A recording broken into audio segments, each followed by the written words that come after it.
শুক্রবার সন্ধ্যা রাতে আমবাসাতে সেতু খারাপ থাকার ফলে কুলাই বাইপাস রাস্তা ধরে যাবার পথে দুষ্কৃতিকারীরা প্রদীপ দেবনাথ নামে এক লরি চালককে খুন করে তার থেকে 40,000 টাকা ও মোবাইল ফোন ছিনিয়ে নিয়ে যায়।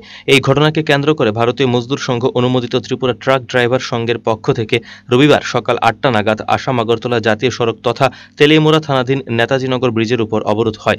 খবর পেয়ে ঘটনাস্থলে ছুটে আসেন তেলিয়ামুড়া মহকুমা শাসক ভাস্বর ভট্টাচার্য, মহকুমা প্রশাসনের ডিসিএম প্রদীপ দেববর্মা, তেলিয়ামুড়া মহকুমা পুলিশ আধিকারিক সোনাচরণ জমাতিয়া, তেলিয়ামুড়া থানার ওসি স্বপন দেববর্মা সহ বিশাল পুলিশ বাহিনী। দীর্ঘ প্রায় 3 ঘন্টা ধরে চলে জাতীয় সড়ক অবরোধ। অতিরিক্ত অপরাধ ভারতের 65% অর্থ ব্যবস্থা স্যার ট্রান্সপোর্টের উপর নির্ভরশীল। জন্ম থেকে বড় ড্রাইভার লাগে, অত্যাচারিত আজকে ড্রাইভার লাগে, ড্রাইভার উপর অত্যাচার। আর আমাদের এইভাবে অত্যাচারিত সারা জীবন কত বছর ধরে আমরা অত্যাচারিত হবো স্যার। অত্যাচারের তো একটা সীমা আছে। ড্রাইভার পাবলিকের অত্যাচার, পুলিশের অত্যাচার সবখানে হয়। এই হিসেবে সে হয়েছে আমরা কোনোখানে আমরা স্যার অত্যাচার, ড্রাইভারের কোনো অত্যাচারের সীমা নাই। কোনোখানে যদি একটা রাষ্ট্রীয় যদি কেউ শরীরে কিছু ধুলা বসতে ড্রাইভারের মারধর করে স্যার। একজন বাইক লাইন লাগাই দিল পাবলিক, ট্রাকওয়ালার দোষ, ভয়া বড় গাড়ি হ্যাঁ মনে মারা লেছে। মানে সবকিছু স্যার ট্রাকওয়ালার উপরেই আপনার আয়ে।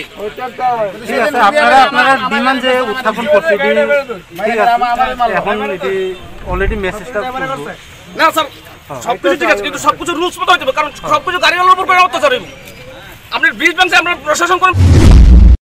এদিনের আচমকা এই অবরোধে জাতীয় সড়কের দুপাশে পণ্যবাহী লরি সহ যাত্রীবাহী যানবাহন আটকে পড়ে দেখা যায় যাত্রী দুর্ভোগ। পরবর্তী সময়ে তেলিয়ামুড়া মহকুমা প্রশাসনের প্রচেষ্টায় জাতীয় সড়ক অবরোধ মুক্ত হয় সকাল 11টা নাগাদ। ত্রিপুরার ট্রাক ড্রাইভার সংঘের কর্মীরা দাবি সনদের প্রতিলিপি মহকুমা শাসক ভাস্বর ভট্টাচার্যের হাতে তুলে দেয়।